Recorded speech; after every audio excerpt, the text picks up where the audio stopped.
Okay, so before you buy an electric vehicle, please consult with a licensed electrician so that you know that your house can do what it needs to do without it costing you a whole lot of money.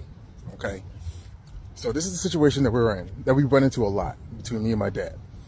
People go out, they get their electric vehicles, and then they want to say, oh, well, I want to be able to put my car charger on it, right?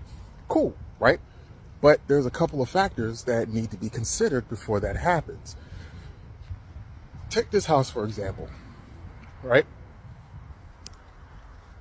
The electrical panel is on this side of the house, whereas they're going to be parking their vehicle in the garage on this side of the house, right? We'll change that and put a 42 space panel in there. Oh, this is not free? That's only one space. The outlet, more than likely the outlet It's a 2-pole breaker. So that's just like this one. See, this is 50 amps. Yeah. You're gonna need a 50 or 60 amp breaker for that car charger.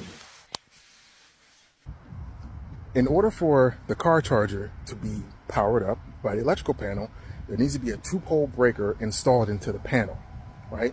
So that means that it's going to be powered on in the panel, and then a wire from that electrical panel, from that breaker, goes all the way over to where the car needs to be charged, right? Because that charger, that Tesla charger or that Ford charger, whatever, that gets mounted on the side of the house where the car is parked. Those cables that come with those chargers are anywhere between 10, 15, 24, maybe 30 feet. But the charger has to be on the same side of the house as the vehicle, right? Okay, so there's that. So you got the distance from one side of the house to the other. Consider the cable that needs to be ran for that. The amount of cable. We just measured it. It's going to be about 80 feet. The second thing is going across this ceiling. Yeah. In the finished basement. In the finished basement, we would have to cut a lot of holes to get the cable from there to the garage. I know that part, but this is Where are you going to put it?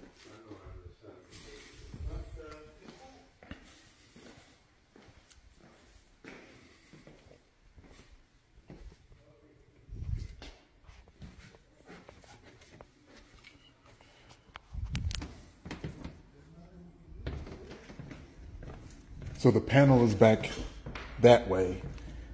The garage is on the opposite side of the house.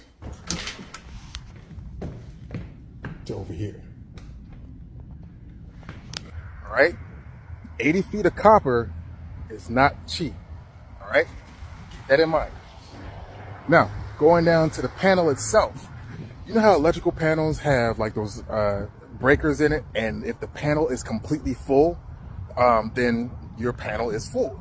What needs to happen is that a 2-pole breaker needs to be inserted into that panel. If there's no space to insert that 2-pole breaker, then that means that we either need to perform a heavy up, which brings in a larger space electrical panel from 30 to 42, or if you have a 100 amp panel, it needs to be upgraded to 200 amps, and then that becomes a 42 space panel as well. That's an additional cost of at least $4,200 to $4,800. Okay.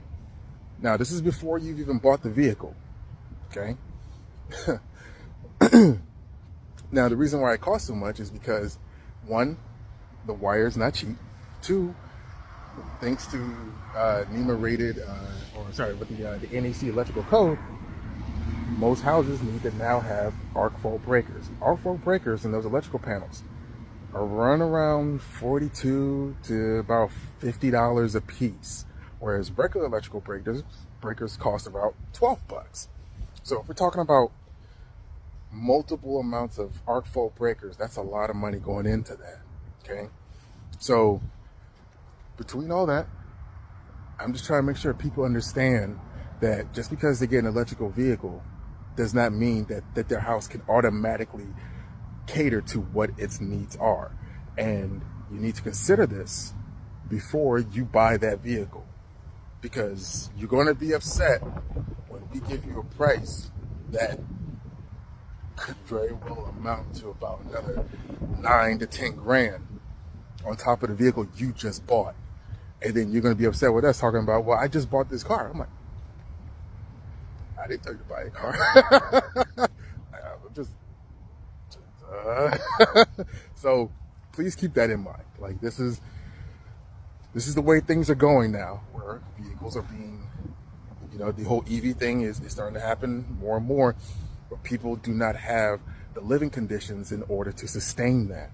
Okay, there's a level of escalation that is being performed on everyone's cost of living and just how to move forward in life. So just keep that in mind. Got any questions, hit me up and I'll do the best I can to answer them.